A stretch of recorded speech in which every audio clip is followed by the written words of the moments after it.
Hey guys, Ronnie here. This week's episode is brought to you by NelsieSpencer.com. Everything Nelsie Spencer and Losing It is on NelsieSpencer.com. There you can find links to Nelsie's book, movie, and classes. Take Nelsie's writing classes or get one-on-one coaching and sharpen your writing skills. Take classes like screenwriting class and novel writing first draft. If you'd like to support the show, grab a couple things at the Losing It merch store where we have mugs, t-shirts, hoodies, hats like this one, the one I'm wearing, and much more. If you're watching this on YouTube, check out links to NelsieSpencer.com and other things such as the links to our equipment we use and all our social handles in the description down below. And if you want to contact us, tell us you love us, hate us, want to tell us you're losing a story and possibly have Nelsie read it on the show, email us at losingitcontact@gmail.com. Losing it, losing it, losing it, losing it, losing it, losing it, losing it. If you got a story, we don't care if it's happy or gory, so come share your losing it story with us. Hi, guys. God, I say that exactly the same every time. Hello, people. Hello, humans. Hello, Ronnie. I just realized what? I don't have a mustache in the outro. Oh. That's interesting. Yeah. Ronnie can change his facial hair at will. At will. He's just, he's magical. Yeah. Magical. Yeah. When you were kids, did you have that? First of all, welcome to Losing It. I'm Nelsie Spencer. I'm here with Ronnie, Whaley. This is the podcast where people come on and tell stories with a Losing It theme. And when you were a kid, Ronnie, did you ever have that toy that had like a guy's face and then you used a magnet and you little like Operation. There were pieces of No. This is just a guy's face, and the magnet you could pull up stuff and give him hair or give him facial hair, give him eyebrows. I've seen that. Yeah, right, like little metal shavings. Yeah, what is that? Yeah, I don't know what that is, but let me tell you, kept me fascinated for quite a long time. Which I was really fascinated by the etch and sketch. Who didn't love an etch a sketch? A good etch a sketch, right? I have a picture of both my kids with mini etch a sketches. Just staring. It's really cute. Maybe I'll get it and we'll put it up. It's very cute. It's framed. It's a framed picture I have of them because they're so damn cute. She put it in an etch and sketch. Yes. Frame it. Yes, I'll put it. I'll frame it in an etch a sketch. So yeah. So we're here, and what's new, buddy? What's up? What's new? Well, I mean, what's keeping you happy? There is stuff happening. I don't know. Same stuff? Same stuff? Yeah. Trying to think of things to say. Well, I have to tell you. I have this mustache.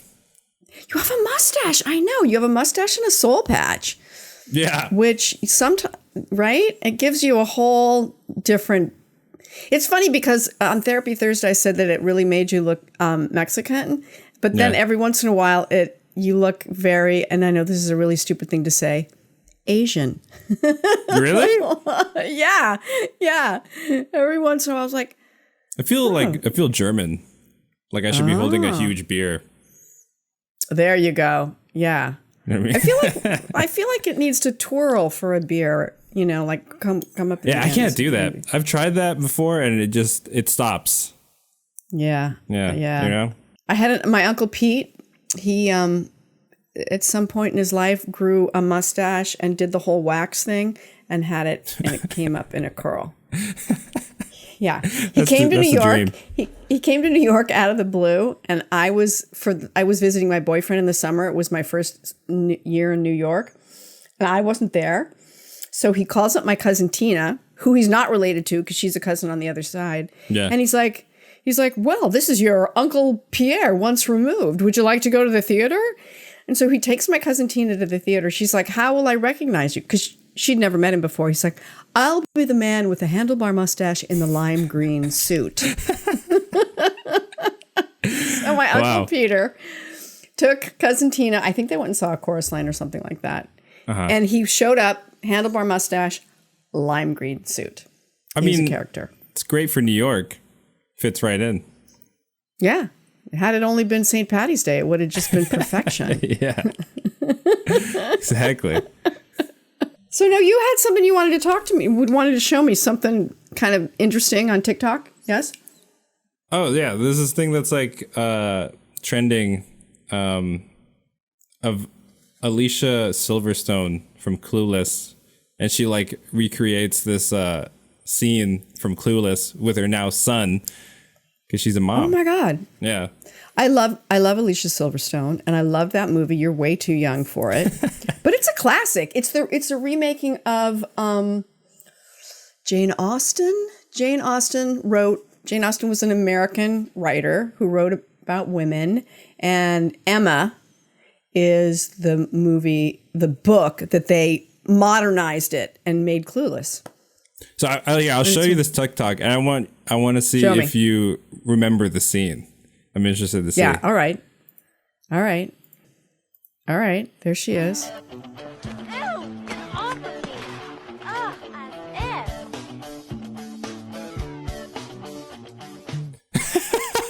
as That was the TikTok. That's it. That's it. Yeah. Well, I do think that jacket that she's wearing is probably the jacket from the movie, right? Did you know what scene that was? No, I didn't recognize it. I was gonna say. But I recognize the music, and you know, she's a really snotty girl. I mean, she's not her character's not bad, but she's very shallow. Uh-huh. Right? So she's kind of a mean girl, and it's all about the right outfit. And was Paul Rudd in this movie? Who does she end up with? Yeah, she ends up with Paul Rudd. Oh, really? Oh, yeah. I vaguely remember this movie now. She ends up with Paul Rudd. It's a good movie. How old is the movie? It's a good movie. Oh, honey, I don't know. It's old. It's like... Is it really that old? Well, I mean, look, not to me. I mean, to me, the 80s were last week. So let's look it up and see how old it is. 1995, babe. Oh, I was... A year later, I was born. A year later. Yeah. And Paul Rudd's in it and is adorable. Oh my God, Donald Faison is in it, and he's from Scrubs. And I'm listening to the Scrubs rewatch show with Zach and Donald. What is that? The TV show Scrubs with Zach Braff and Donald Faison. It was out in, I don't know, early 2000s probably. Scrubs? I know what Scrubs is. Yeah. But what do you? Well, this is their.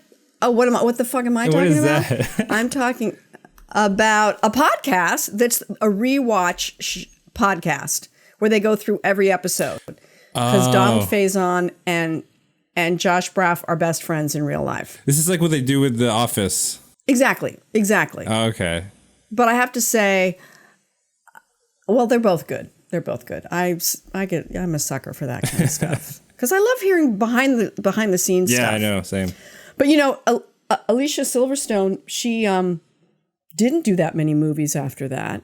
I think she did a movie with Brendan Fraser that's like a time capsule movie where, with Chris Walken. I think she's in that. That's a good movie. What is that movie?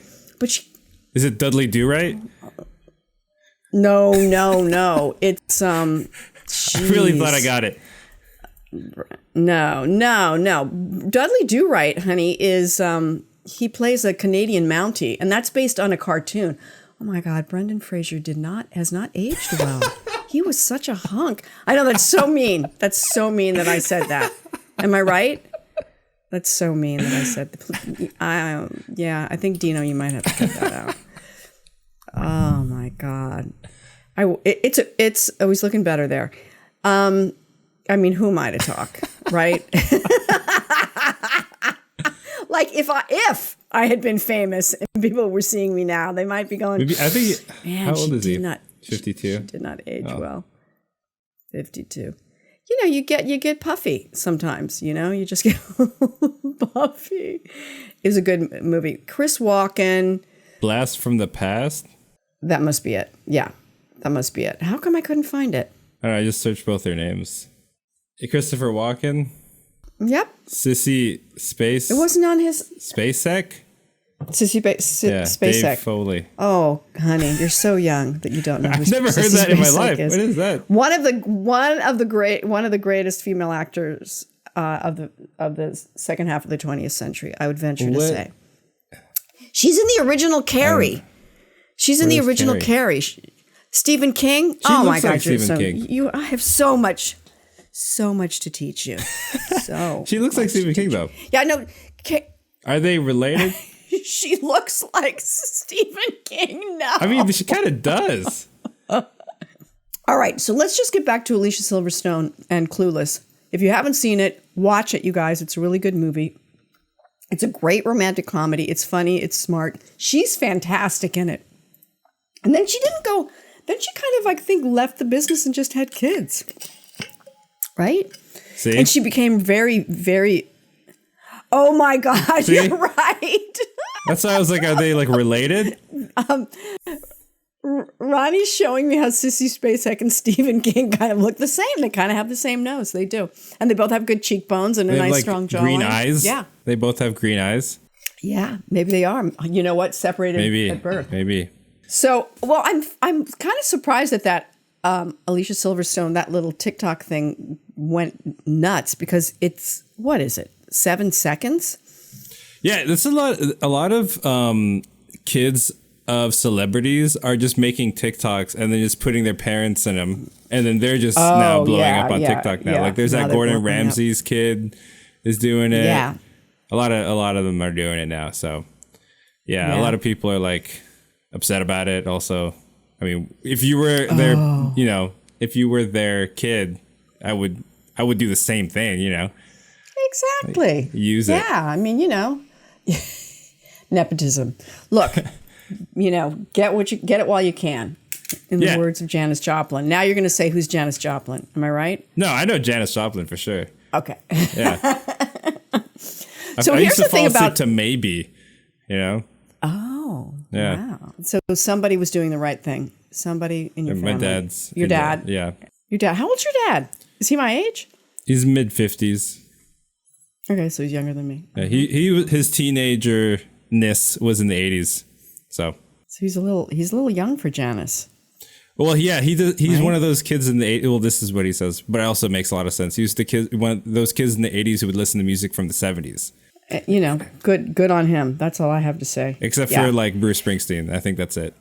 Springsteen. Got it. Hard to beat him. Yeah. So the last thing I'm going to say about Alicia Silverstone is that I know that she's a big animal rights person. And there's like some PETA ad that she did, people for ethical treatment of animals. I think she's like naked except for whatever, because she doesn't want to wear fur or something. And I think that was kind of famous. And I think that she said, don't wear wool. She had like some like fur thing, not wearing wool at. No, fur was one thing, but then I think she said something about not wearing wool, which I thought was ridiculous until if you look into the wool industry, they do not treat those lambs very nicely. So I'm no more wool. So I say right on, Alicia. Nice. And I'm now immediately going to start following her son on TikTok. On TikTok. I'm not. So I think so we have yet another interesting, funny woman that Ronnie found. This woman is actually kind of close to my age. She's a really funny comic. She's from the Midwest. She has a really good story, and check her out, guys. She's got a great Twitter account. Check her out on Twitter. She also has an Instagram account, but her Twitter account is great, and she's funny. And her name's Cheryl Anderson. So check it out, guys. I also want to mention that she is from Minneapolis. And in the outro, I don't mean to point this out. I think we said... you said Milwaukee. No, I'm sure I screwed it up. No, sorry. You said Milwaukee. So we're just acknowledging. I did that when I was. Just acknowledge, because Milwaukee, Minneapolis, they both begin with M. Yeah, they have accents. The they both have very distinct accents. Yeah, thank you for fixing that for me. No, really, thank you for pointing out my mistake. because she corrects me in the interview. Yeah, She I think corrects I me. cut that out. Yeah. So, Okay, thank you for that. Thank you. All right, guys, enjoy. all right. Okay. All right. So, hey, guys, I'm so excited once again. Ronnie has found me someone funny and smart, and I just sense we have a lot in common. I think we might be of a similar age, perhaps.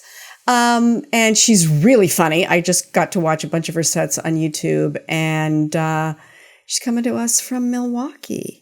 So I'm so happy to get to chat with Cheryl Anderson. Hey, Cheryl. Hi, Minneapolis actually, but that's close. Oh, Minneapolis. Did you see that's so sad that I did that, right? Right? Well, I mean, Wisconsin and Minnesota kind of have a thing, so yeah. they do. They have a thing. They do. They have a thing. And one of my cousins actually was in Minneapolis for years. So, I should be able to remember that, right? I understand it's confusing. Yeah. So are you a native Midwesterner? Yeah, I grew up in Minnesota, and then we moved out to California, and we're out there for 25 years. That's where I started doing stand-up. And I've been back here for about 4 years off and on because I was out in LA for, most of the time. But this is home base now. And then this last year, of course, I couldn't work. So I've been here in Minneapolis. Yeah. And so how long have you been doing stand-up? So overall, probably 12, 13 years. I don't know. I haven't really kept that close a track because I waited until my kids were older, till my kids were out of school, until I started really traveling and going on the road and stuff. That's fantastic. I when my kids were, let's see, like 4 years ago, and my son graduated high school, I don't know how long ago, but quite a while ago. And so he was in college and my daughter was out of college, and I decided to do stand-up again. And I did like 3 sets. Do you know what I mean? And because I was still living close to Manhattan, and I knew some people, a few people still that were doing stand-up. And so I did like 3 sets at Stand Up New York, and it was like an open mic. And you know what? I loved it, but it's so hard. It's hard, right? Yeah. I mean, it's so hard. So I'm really impressed that, so okay, the kids are gone and you're like, I'm doing this. Yeah. And after this last year, for not doing it for a year, I thought like, gee, do I even want to keep doing this? I'm not sure, And then I went and I did a guest set. A friend of mine was at a club, and then I was like, oh, right. Yes, I do want to do this. Oh, that's great. That's fantastic. Yeah. Yeah. And so, right back in so you go on the road, right? Usually during normal times I do. I've been getting more work here in Minneapolis, though, like commercial work and stuff. When it became clear, because at first it was like, we're going to shut down for 2 weeks, and then, well, maybe it'll be a month. And then it became clear that it's going to be a long time. So I thought, well, I'll try to because commercials were coming back sooner. So I like looked at what kind of old lady women were getting modeling work and commercial work, and long gray hair seems to be like the thing. So I did that, and I'm almost 6 feet tall. And then I lost a bunch of weight so I could be a size 4. Because that was my goal. That was, and I've never been a 4 in my life. But that's crazy. I needed to do something. I needed to work, So yeah, I was pretty motivated. You look fabulous. And that's been going well. Well, thank you. When I saw you on stage, I can't tell how tall you are, but 6 feet and a size 4. Are you eating enough? I'm worried. Yeah, I'm fine. Everybody's worried about me. But it's like, this is very intentional. This isn't based on, COVID depression or anything. It was very intentional, and I'm fine. No, this is like based on beautiful, great cheekbones, long gray hair, and a new career. Yeah. Or a side career. That is so fantastic. Yeah. Wow. And it pays better than stand-up, too.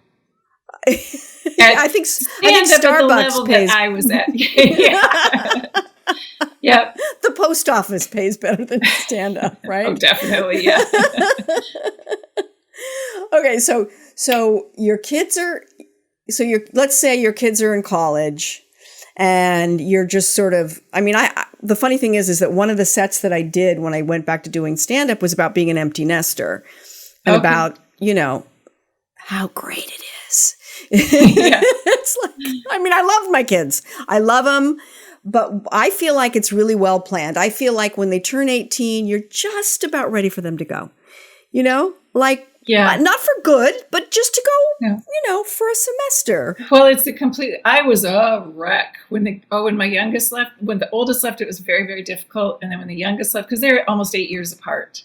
So I was a mom for a long time. And yeah. And you have boys or girls? Yeah, girls, 2 girls. Uh-huh. And yeah, when I was a wreck, just a wreck. So thank goodness I had stand up to kind of fall back on, because I didn't go back home. I just went on the road after that. I dropped her off at school and hit the road.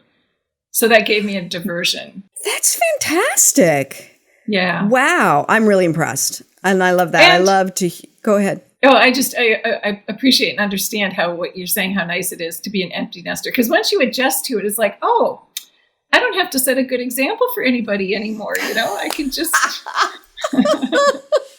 Right. Yeah. Well, there's an incredible freedom in it. And yeah, you do miss, like, I missed my kids terribly and wept and, grieved it. But you look around and you're like, like I say, the 2 big changes that happened after my kids left was no pants, you don't need to wear pants, and the volume of my orgasms, it was like, I can finally, right? You don't have to worry that they're going to hear. No comment. Okay, so the kids go and you just immediately hit the road. I think that is so cool. Yeah. Yeah. It's been And great. what do you love about, like, being a road comic, and what do you hate about it? I guess the question. I love seeing the country. I drove from California to Toronto and back, through Yellowstone, through the herds of bison, and, up through North Dakota. And I just like seeing the country, and there's just such beautiful, I really like driving. I listen to audiobooks and just that, because being responsible for people for so long and just being on my own and in the car. And I really like that independence and solitude. And yeah. That's fantastic. And then meeting all the people and doing shows and have, that's just the best. Yeah. Even bad shows, even like a little bar with not that many people, it can be really, really fun. That's fantastic. So now how long, when did you say goodbye to your youngest daughter and then hit the road? How long ago was that? So she started college in 2012, I think. Okay. Yes. Yeah, I can do the math. Yeah.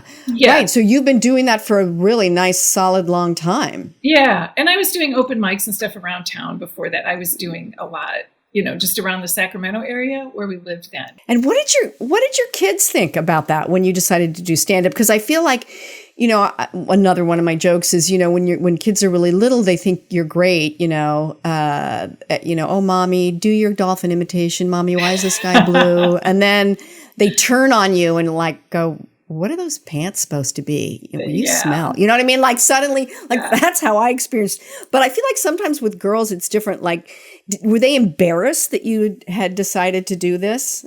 So my oldest, I didn't tell anybody. Like I joke that, my family thinks I'm a Target when I start a set, because when I started, I said I was going to Target when I was going to open mic. So I didn't tell anybody what I was doing until I was a little bit more comfortable on stage. So they didn't see any of the really horrible, cringy beginning times. And my oldest was supportive from the beginning because it was real fun. We'd go to open mics together and comedy shows, and she met all the comics. And so she was old enough and she would help me a lot with jokes. And so does my youngest so now. Great. But my youngest was, nobody that she went to school with. It had to be on the down low. Well, I think it's hard for kids. I mean, I know that, I just remember visiting my daughter in, she went to University of Richmond, and visiting her and kind of, I'm kind of hanging out with her and her roommates, and, because I think I'm so cool. You're the cool mom, yeah. Right. But I'm the And cool my mom. daughter's like, right, we're the cool moms. But maybe we think they're cool, and maybe their friends even think we're cool, but I think my daughter just wants me to leave, Yeah.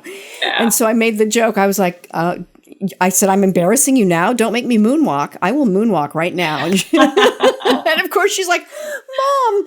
Yeah. So it's sort of, it's okay if your mom's a lawyer, or if it's okay if your mom's, whatever, but your mom's a stand-up comic? No. And the last thing you want is your friends going on YouTube and seeing your mom telling dick jokes, Right? Oh, my Lord. That's so true. Yeah. That's so true. So have they seen you? Have they heard you do dick jokes? Oh, sure, yeah. Yeah. Now they're Sure, yeah. I feel like I was away from Minnesota long enough to lose that. Oh, you betcha, yeah. It's come back hard. I know. Yeah. And but the good thing is that I think a dick joke is even funnier with the Minnesota accent. I just think it's funnier. Well, we'll see. Oh my goodness. So you since the end, I mean, I know COVID's not really over, but it's tapering. So you actually did a live set? I did. I went to Wisconsin and did a couple guest sets, and then that's when I realized, like, oh yeah, I want to keep doing this. And then I got booked in Arkansas a couple weeks ago. I went down there. Where in Arkansas? Northwest Arkansas, Lowell.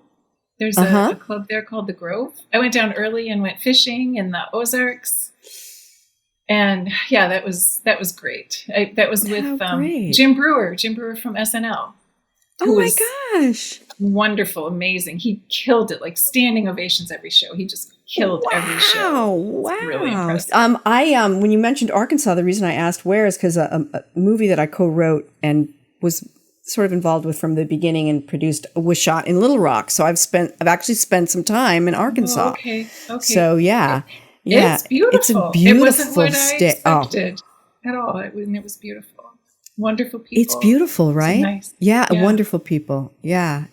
So great. Wow. So are you raring to get back out there now that you did that one set? Yeah. And so I've got, a few things scheduled. I'm going to be back in California. I'm headlining at Laughs Unlimited in August. So, because it was kind of scary too, because you're like, can I even do this anymore? Like I don't remember jokes, and I haven't written. I thought, well, a year off, I'm going to write a whole new hour, and I haven't, because you can't practice. You can't go to open mics. Well, because practice, Yeah, and also if you're not doing anything, where do you find material? It's like another joke about, I don't know, brushing your teeth. I don't know, Tiger so you King. need to be out in the world. Yeah, right. You need to be out living Tiger life. King. Yeah. Yeah. There's only so many Tiger King jokes you can do, and that's, and those are going to get old quick, I think. Yes. Yeah, they've been done. They've been done to death, right? Yeah. Yep. Oh my goodness. So, well, I love that. I love that you not only have one career post becoming an empty nester, but two. Yeah. Right? You're now now that you're a size 4, 6 foot tall with your gorgeous gray hair. Yeah. And I know, but you look great. This look Thank on you is great. Cause I went on YouTube, so I saw sort of another incarnation of, more than one incarnation of you. Yeah. And you're rocking it. Thank you. It's great. I wish I don't have anything on YouTube that I like. I should probably put up my own sets because I don't have any of my own stuff on there. So, but yes, it's not hard. You can do it. I know. I believe in you. When I decided to make the transition, because sometimes if you're being a spokesperson for a brand or something, they don't necessarily want a dick joke teller. That's such a good point. So that's why I tried to clean things up a bit. But there's still a lot of legacy stuff out there that I can't control. So right. Yeah. Well, maybe you could get a Viagra gig, and then it would help to do dick jokes. I want to do a Cialis commercial so bad. I want to get in those bathtubs. Right. You and some beautiful silver-haired guy who's really chiseled, right? And separate bathtubs, though. Why? I have to see what's in those bathtubs. Right. Come on, guys. Come on. It's Cialis. We all know what this is about. So I understand that you have a losing it story for me. Is that correct? I do. I was trying so hard to think, like when I heard the theme and I'm like, gosh, I don't know what I could. And then I'm like, right. This was like probably the biggest loss of our life. That seems insignificant, but it was so traumatic. So you want the whole story? I want the whole thing, baby. The whole thing. Okay. So my oldest daughter had, I think I started this before her little sister was born. So she was 7.5 when her little sister was born. She was diagnosed with type 1 diabetes the same week. Wow. Yeah, it was so much for a little kid, immediately having to give yourself injections, stick your fingers, which hurts.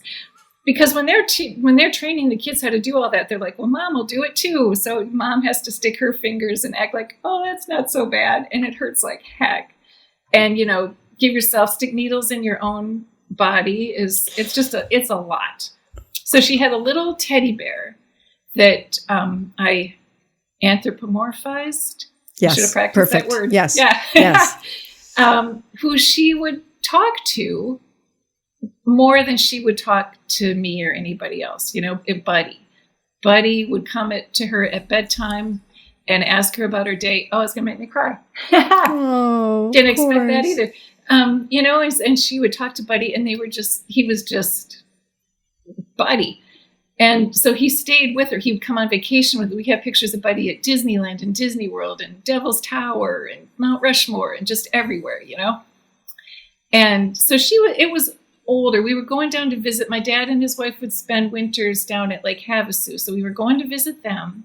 So she was maybe, I want to say 4th grade by then. Mm-hmm. So, old for a teddy bear, but come on, it's Buddy. Yeah, and it's Buddy. We stopped in Needles, California, and the side door got opened for some reason, and we're thinking that's when Buddy fell out at a gas station in Needles, California, late at night. Oh. Okay, I don't know if you've seen Toy Story 2, but the scene I where was just going to say it's Jessie Toy Story. It's Toy Story 2. destroyed me. Oh, if I hear that song, I'll lose it. So we drove for a couple hours and realized, oh my God, we don't have Buddy. Turned around, went back. This is like middle of the night. Yeah. And searched the whole, Was your daughter hysterical? Was she inconsolable? Yes, we both were. We were goodness. so sad and upset. Because it wasn't just a teddy bear, it was like it had a life. Absolutely. Which is ridiculous, I know, but it it's not. Yes. It was so sad. So when we got back home, I got on the internet and I started searching for another Buddy bear, the same kind of bear. I found one on did you eBay. remember where and how you'd gotten it first to begin with? Yeah, it was from the bank. It was like one of free giveaways from the bank. So I knew what to search for. I found another one, but it was brand new. And of course, with all the traveling that Buddy had done, he was looking, a little worse for wear. So I got a bunch of postcards from all over the country, and I started writing to Nikki from Buddy saying that he was out, he's fine. He, somebody found him in the parking lot and took him, and he's been traveling. So he sent postcards from all the places he'd been. And he was at a spa. He was getting all freshened up at the spa. Okay, wait. You've got to wait. You have got to slow down because this is so amazing. I can't. This is a movie. This is a Disney movie. So you find this bear and you get postcards from all over the country and start sending them to your daughter. Right. So when you Buddy, got the first postcard, did you bring it into her and go, oh my goodness, Well, it came in the mail, yeah. And she was So old enough to know. She knew, but Oh, she knew, but did she pretend she didn't know? She played along, yeah. To humor me, I think, because it was helping console me too. But the little one, she was little. She was maybe 3, so she was like, "Holy crap, Buddy sent a postcard." Holy crap, Buddy went to the spa. Yeah. Holy crap, Well, that's how Buddy's getting on a Greyhound. He had a lot of adventures. And I had to explain somehow how he was going to show up one day looking brand new, So that was the spa experience he was getting all fluffed and his fur was rejuvenated and he was like a new bear. And then I put him in a box and mailed him to the house. And she got a Buddy back. It wasn't Buddy, but she has a Buddy again. And how'd that land? Did it land the way you hoped it would land? About how I expected, because I know she's pretty logical, and I think she appreciated the effort, but also was like, yeah, it's not Buddy, but it's and the little one took me aside and she was like, Nikki knows that's not Buddy. She knows that's a different bear. I love that the 3-year-old takes you aside. Mom, yeah. Mom, yeah. Let me tell you something. She's on to you. Yeah. She's on to you. I respect the effort, Mom. Good try. She did that with Santa Claus too. She told her big sister, she's like, listen, I saw Mom buying that stuff. Oh my God. That's so funny. That's so funny. Yeah. So now did Buddy, where's Buddy 2? Is Buddy 2 still around? Yep. She's in law school. He's in law school with her. Oh, well, then it was worth it. It's not he went to, that's really cute. Wow. Cheryl, that says so much about you. I mean, no, seriously, what kind of a mom? I'm a mom. You know what I mean? I'm a mom, damn it. I don't fuck around. I'm a mom.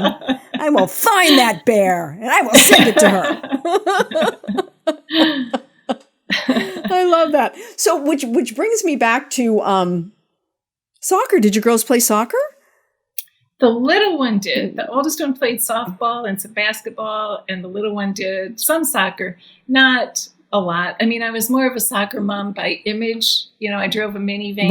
Right. You have a minivan and mom jeans and yeah. Kind of like Larry is a cable guy. He's not. Yeah. It's just the image. And guess what? Yeah. No, you are so not. You're now like cheekbones and gray hair and size 4. I mean, hello. Yeah, you've dropped that moniker, and appropriately so, because you're elegant now. Come on. Well, thank you. All right.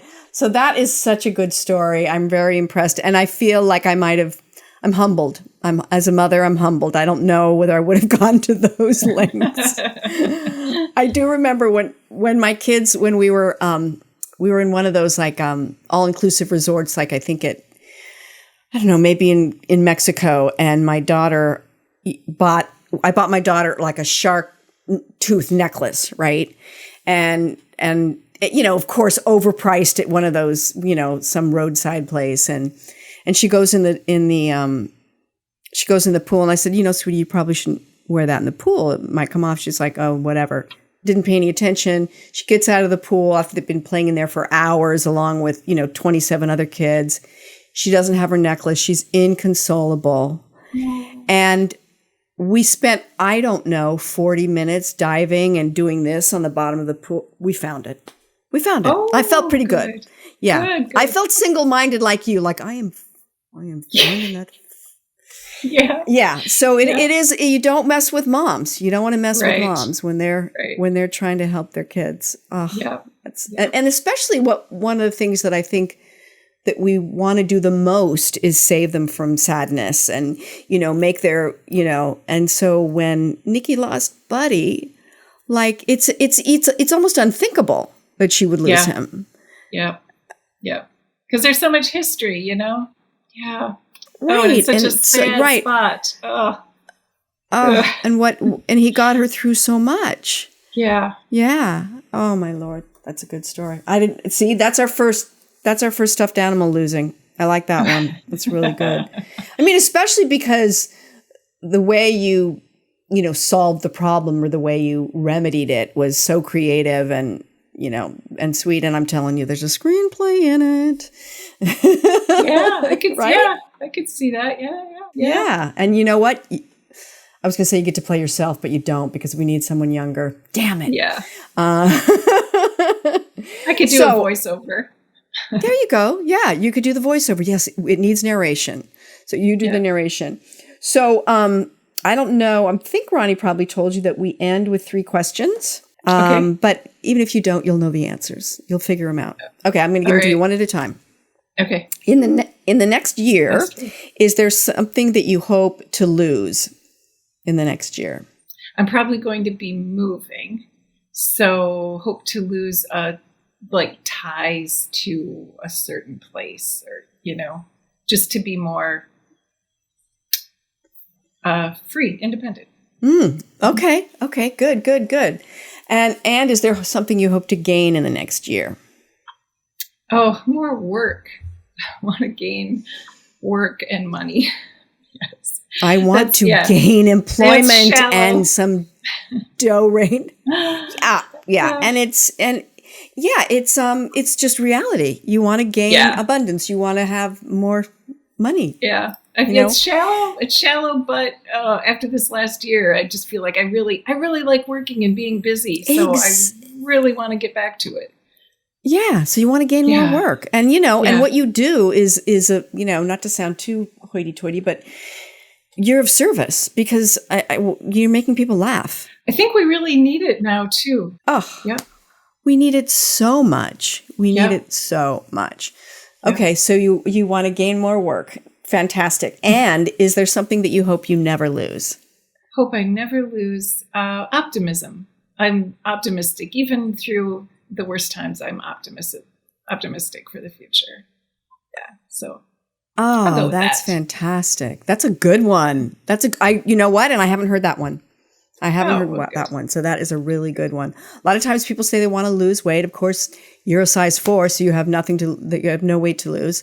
And people, but I love that. I hope to never lose my optimism. Optimism, oh my God, so important. And I feel like I'm an optimist too, most of the time. Excuse me. Yeah. So fantastic. So I wish I could plug you or promote you, but you're going to be somewhere very soon, right? You don't have any gigs planned yet, but keep your eyes out, guys, for Cheryl Anderson coming to a comedy club near you. She's fantastic and funny, and who knows? Just pay attention to the next Cialis commercial. You don't know. If you see a beautiful, tall, thin woman with long gray hair, it might be Cheryl. Thank you so much for coming. Yeah, fingers crossed. Yeah. Bye,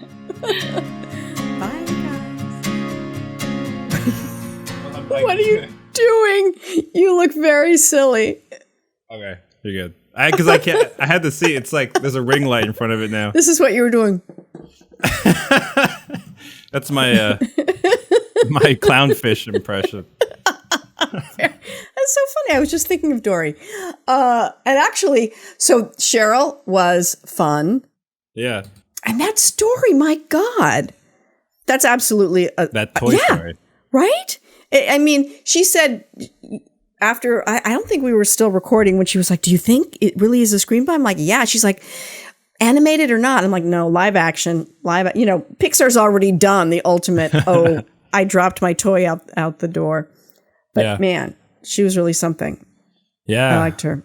What do we have? Oh, from last week. From Nisha and Kyle. Leaving a community. Yes. Losing your community. Yes. What do we got? Well, you have something, I think. I do have something. So, I was thinking about it, and I feel like my community obviously was the Philippines, but then I have this weird relationship. I don't know if I told you this, but I have this weird relationship with the Philippines and the States, and then also being half American and half Filipino.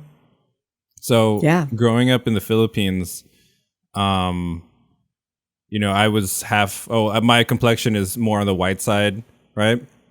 Yeah. And growing up in the Philippines, people just assumed I was just American, and that was it, even though I was half Filipino. And so when I was growing up there, I always thought, oh, so I'm not that Filipino. I will say you sound American. Oh, yeah. Sound American. Yeah. Yeah, completely. Yeah, and a lot of it too is because like I'm Tagalog. I didn't learn. I mean, I understand Tagalog, but I couldn't speak it. And a lot of it was because when people would come and like talk to me, their first instinct after looking at me was just to speak English. So I feel like I couldn't even put myself in the position to learn it. And so, you know, a lot of people, they learn it because they have to. And in my case, I never was forced to the place where I had to. Which is kind of, that's the one thing I'm like super ashamed of, and I want to change is like learn the language. Don't be ashamed of it. It wasn't your fault. I'm ashamed of it because it's part of me, you know, it's part of where I'm from, and like the fact that I can't speak it conversationally. It's like I feel a sense of shame. You know what I mean? Like, you know, I don't know. It just feels like I'm a little bit like I'm abandoning it in some way. Yeah, you know what I mean? But it's not like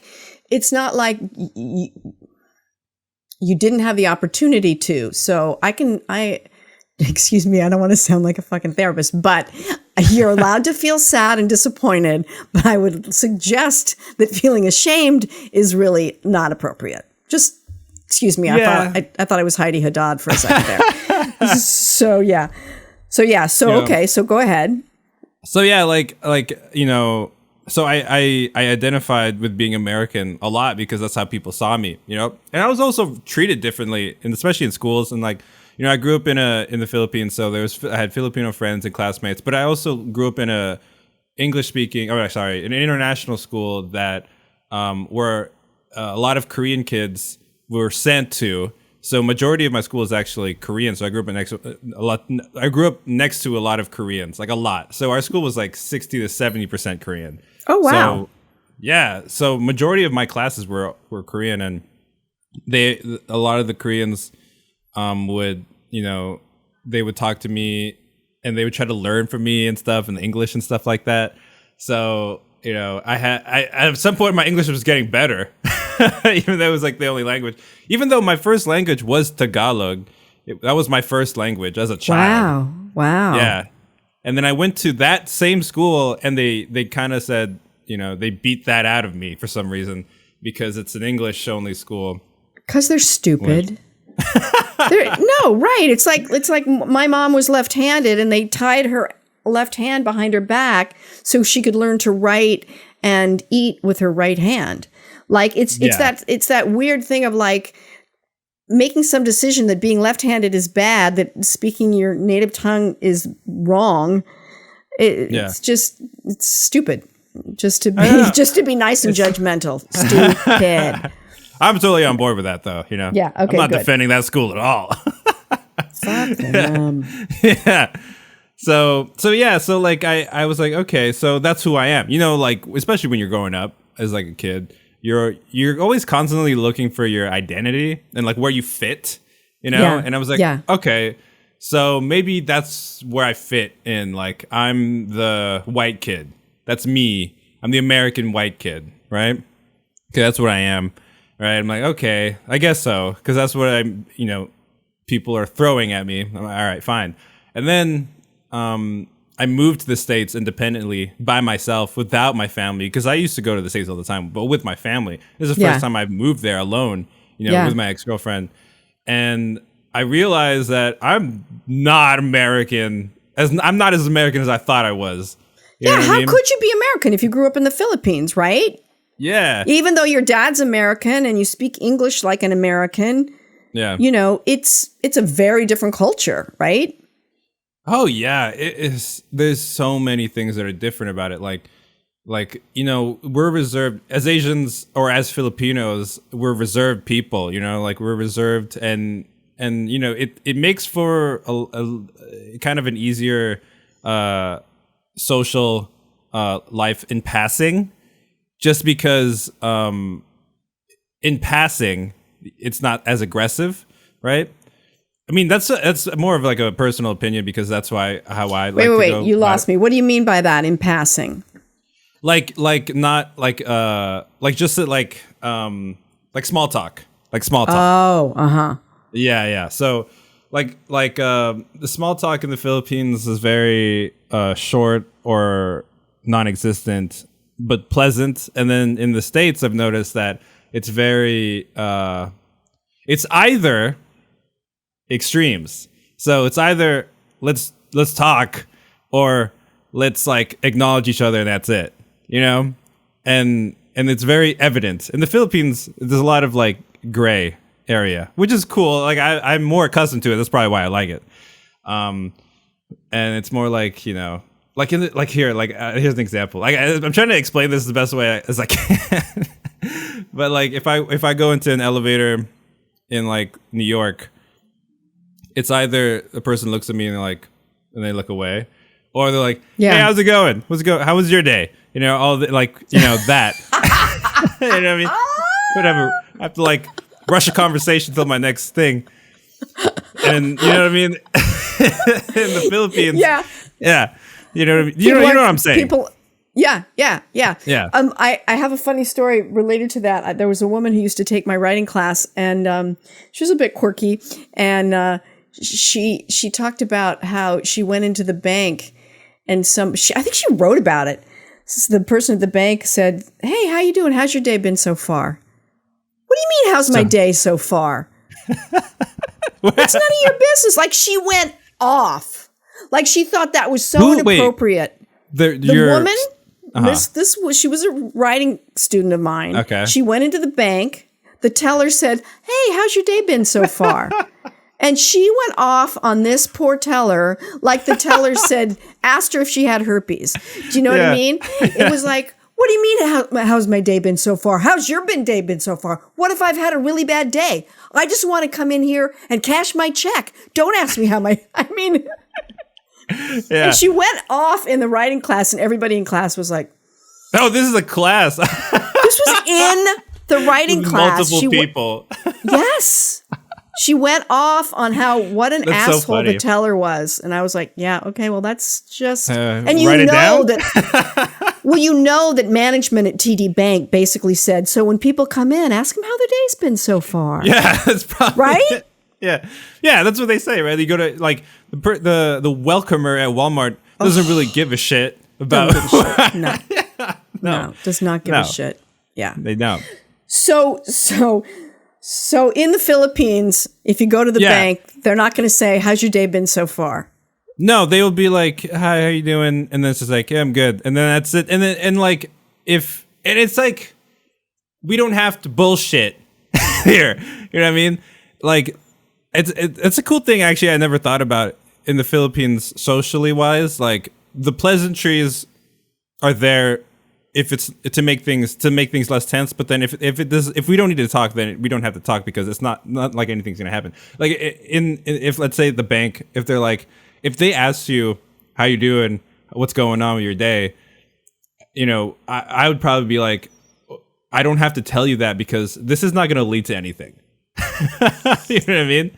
But if I was standing outside and you were standing outside and we were both waiting for something and we wanted to have a conversation, that's different, because we can actually have the space to have a conversation.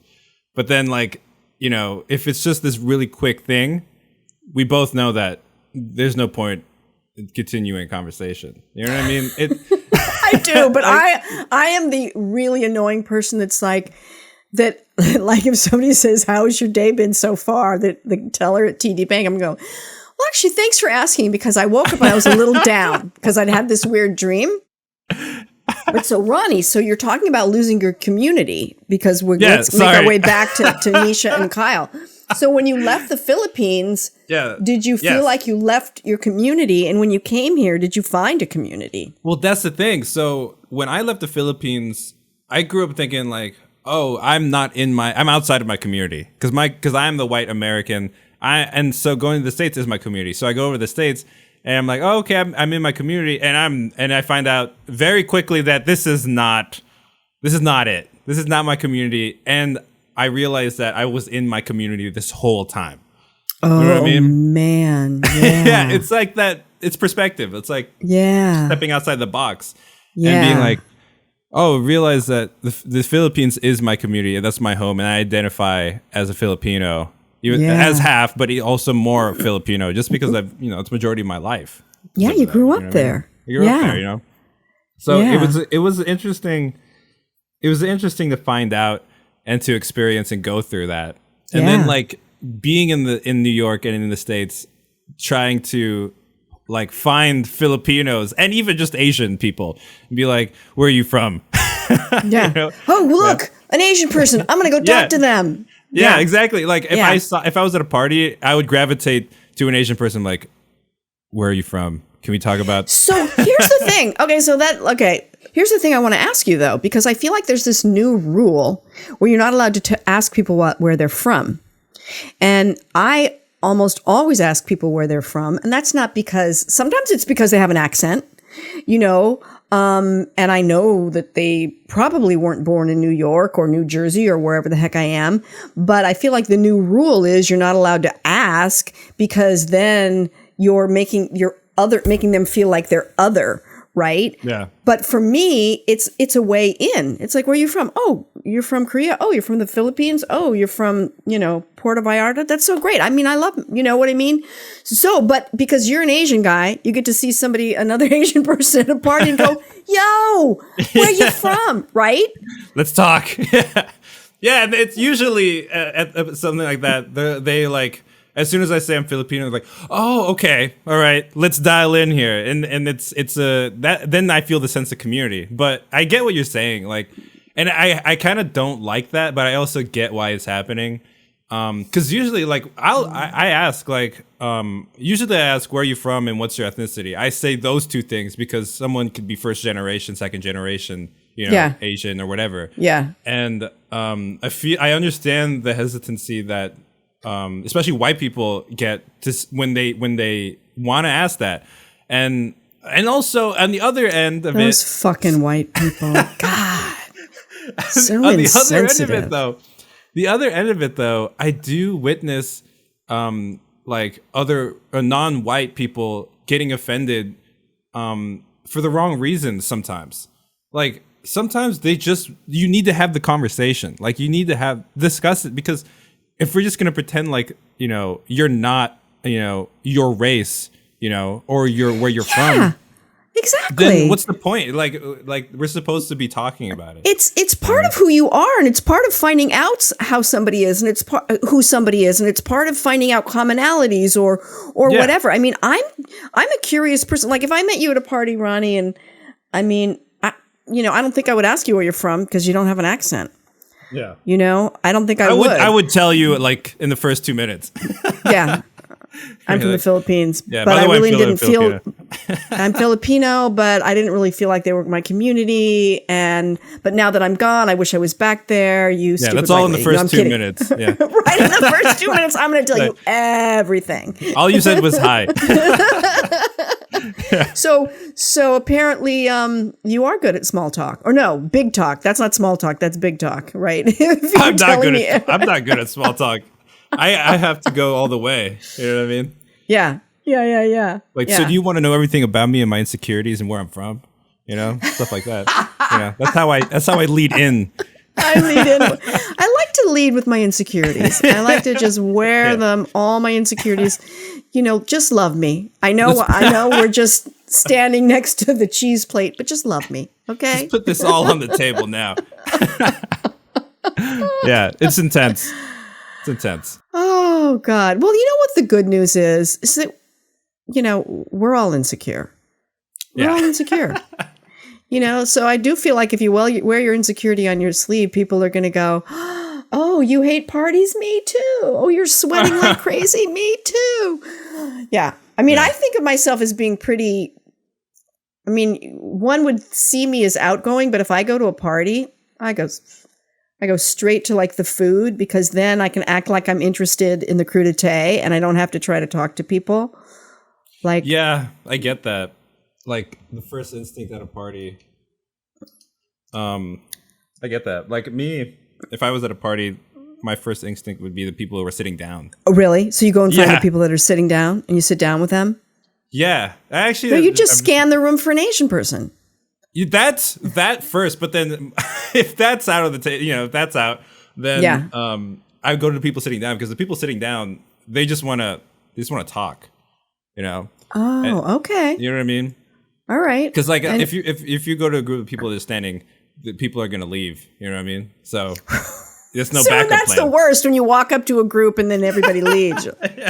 Was it something I said? Was it just because I talked about my insecurities before I even told you my name? But if someone's sitting down and I start a conversation with them, they have to get up and leave. So you got them. Right. Yeah. Oh, nice. That's very good. That's a good strategy. I hadn't thought about that. Wow.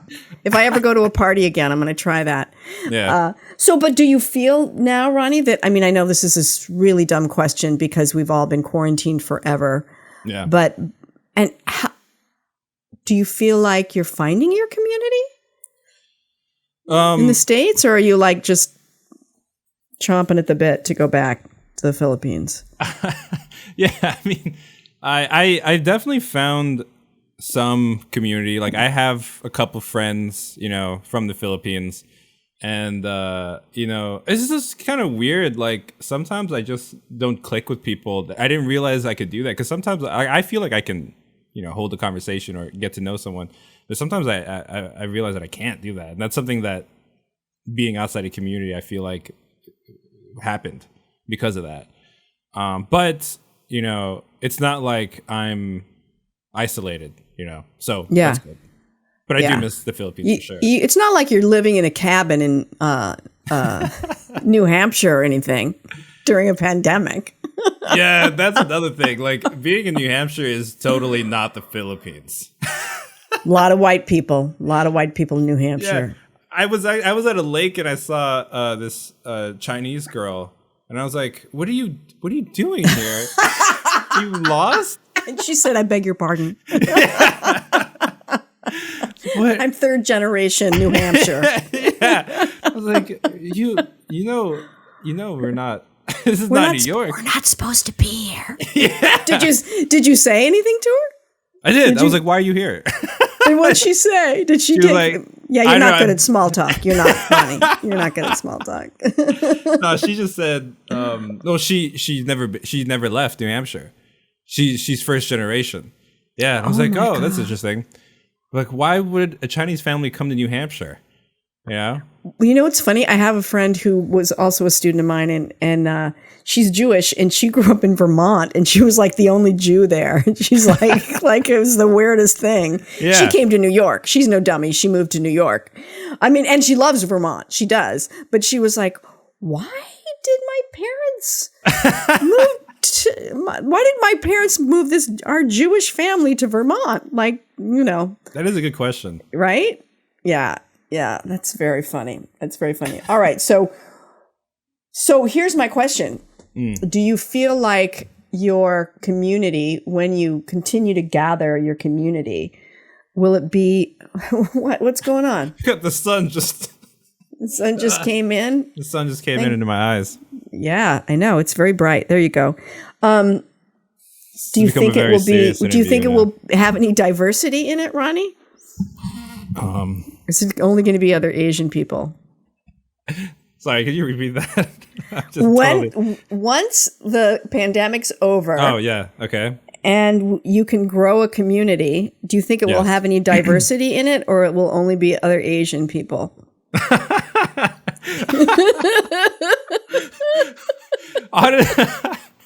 Honestly, that's a funny question.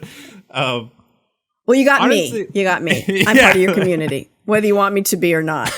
Whether you want me to be or not. Honestly, I thrive in diverse community. I feel like that's the best, because like I Yeah. love that. I love it so much. I didn't realize Yeah. it because I grew up in international schools, and I always want to know more. Yeah. And I also love to. It sounds wrong, but I also love to compare, but in front of people, and be like, "Oh, that's so weird. I don't do that, and you do this, and I do that, and I do this," and it's like, if you do it wrong, then you do it wrong. But then, like, if we're just talking, and we're considering, and we're being empathetic. There's nothing wrong with it because we're discussing culture and life. Yeah, you know? yeah. People don't nowadays. They don't understand the difference. That's the issue. Yeah, it's so true. It's so true. I know, and you know, I think I try to tread lightly because of being, you know, a white person, and a white person of privilege to a certain extent. You know, I mean, I grew up in upper middle, and you know, I had a very rich grandfather, and blah blah blah, and so like I try to be smart and and considerate. But I'm fascinated by people too. Like I always want to ask questions and learn about them and learn about their culture, and you know, and I don't know the rules. Don't know the rules. The rules are changing, but you just keep me on the straight and narrow, Ronnie. Just keep me on the straight and narrow. I guess so. So yeah. So okay. So community. Well, I know that when I left my community, which was. And my community's changed a gazillion times because it was first. Your community is. Well, right now it's like me and my husband and my dog and my son, and it's very no. Actually, I have a great community because I have my students and my clients, and I have you, and I have Heidi, and I have fantastic friends. I mean, it's been weird since the pandemic, but for sure. You know, when you're little, your community are like all the kids in your neighborhood, right? Yeah, and then right, that's your community, and then you go to middle school and high school, and then your community gets bigger because your school gets bigger, you know. And then if you move, then you got to find a whole new community. You know, when I moved to New York, my community was all the other acting students, and then it's all a bunch of actors. And if you're doing stand up, then your community is stand up, and you know, if you're in the theater, it's just. I mean, my community has changed. And then when you're a mom, your community is the parents of your kids' friends. So that's weird because you don't even necessarily choose your community. It's like, my daughter loves your son, right? It's weird. It's like you're like 2-year-old is making social decisions for you. Yeah, absolutely. Absolutely. That's so funny. And the kind of cool thing about that is that you hang out with people that you might not never hung out with. So that's kind of cool, actually.